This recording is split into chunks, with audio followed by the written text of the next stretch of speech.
Hey guys, this is Ryan Kunis. I am in Grand Canyon's special education, Master's in Special Education courses. I am a instructional assistant at South Salem High School here in Salem, Oregon. I work in the EGC classroom with high need students that have a variety of behavioral issues as well as autism. I'm here to talk to you today about a few topics. We'll start off with special education teachers' role in supporting learning, improving, and practice of upholding professional expectations and ethics. Then we're going to talk about my current dispositions, things I like to do, and things I kind of think I'm good at. And then we're going to talk about some things that I think in self-reflecting that I could improve on as an education professional. So first, special education teachers in supporting learning. One of the things I notice in high school is just thinking about when a student walks in the door, what kind of place the student is in. Are they ready to learn? Do they need a break? Checking in with how their day was, either at home or how their day was yesterday if I haven't been able to see them.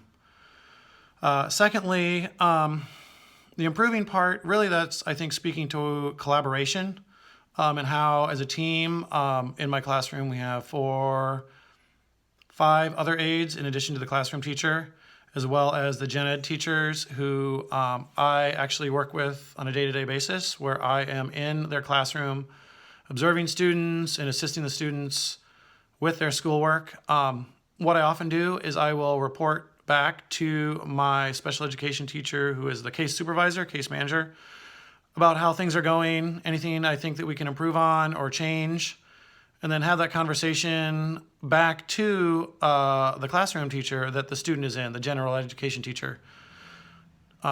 This kind of facilitates things because I know that the classroom teacher for both parties, both groups, classes, they're pretty busy. And so what I can do is to kind of move that along because sometimes things don't get reported back and forth.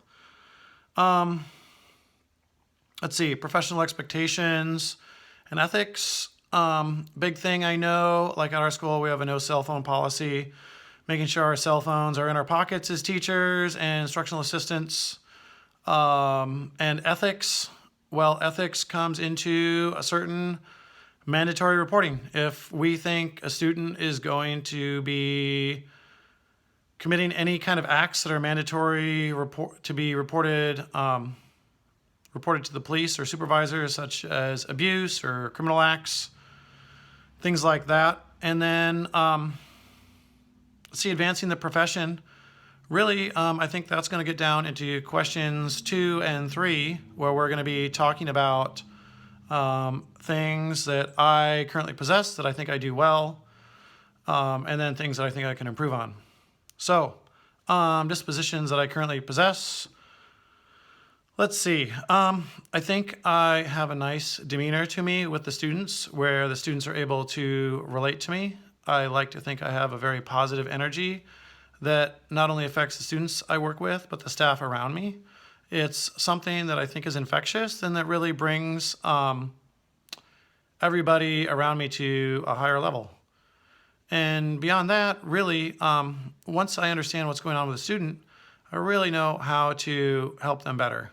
And this starts off with listening to what they have going on and then working with them and their IEP or 504 to really sit down and we'll work through some of their stuff to see what kind of goals we can meet and also setting realistic goals.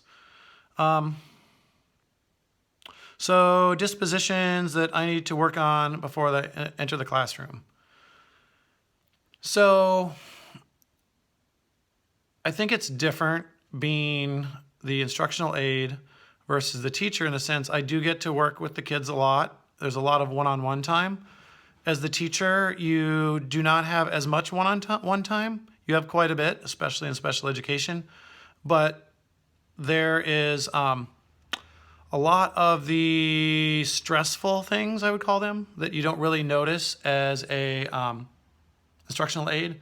whether that is having their IEP meetings or meetings with other teachers, handling phone calls with parents as needed, things like that. So I think that it's some of those tasks that I would say are maybe the kind of not so fun tasks of teaching that I would want to work on.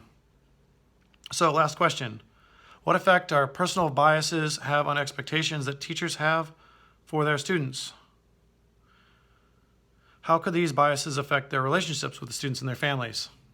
Well, I know one of the things I notice about myself is that I will look at a student's shoes or their clothes to see if they're clean or if they've been wearing the same clothes every day to kind of figure out what might be going on at home. Sometimes this can lead me to wonder if a student comes from a background that may be different than what their actual background is. So that's, I know, one of the things that I am trying to work on as I work with some of our kids. And certainly, you know, as a teacher, you don't want to go into a meeting with a parent or a conversation with a parent having preconceived notions of what's going on. So that's a little bit about me. That's a little bit about our professional dispositions. And so I'm going to sign off. Thanks, guys.